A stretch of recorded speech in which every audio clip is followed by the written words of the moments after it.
Vous êtes sur Football Club de Marseille, l'OM vient de s'imposer 3-0 à Metz. Quels sont les 3 enseignements à retenir de ce match ?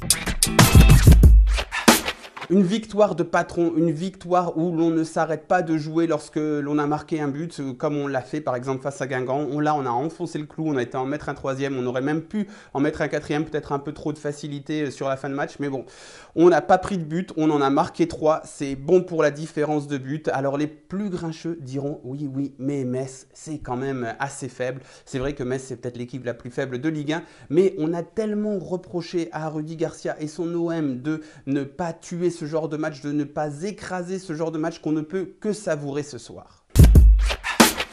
En plus de ça, il récolte immédiatement les fruits de cette belle victoire avec une honorifique seconde place au classement de Ligue 1. Alors attention à ne pas s'enflammer parce qu'on n'est qu'à la 14e, 15e journée de Ligue 1. Il reste encore plus de la moitié du marathon à jouer. Mais cependant, c'est un beau symbole pour une équipe qui était au fond du trou début septembre. Là, elle prouve qu'elle peut rivaliser avec Lyon, avec Monaco, qu'on a souvent vu comme au-dessus de nous. Peut-être pas, peut-être qu'on peut leur tenir tête. Et puis, aller chercher cette seconde place, ça doit être le vrai objectif de l'Olympique de Marseille, puisque la 3e place, c'est encore très incertain de disputer la Ligue des Champions lorsqu'on est 3e en France, même si ça devrait se simplifier la saison prochaine. Mais en tout cas, ce soir, on est second. Ça doit être notre objectif. Ça doit servir à Rudy Garcia et à son groupe pour se motiver jusqu'à la fin de saison. Finalement, le seul point noir dans cette soirée, c'est le poste d'avant-centre à l'Olympique de Marseille, puisque aucun des prétendants ne donne pleinement satisfaction. Kostas Mitroglou, on ne sait pas trop où il est.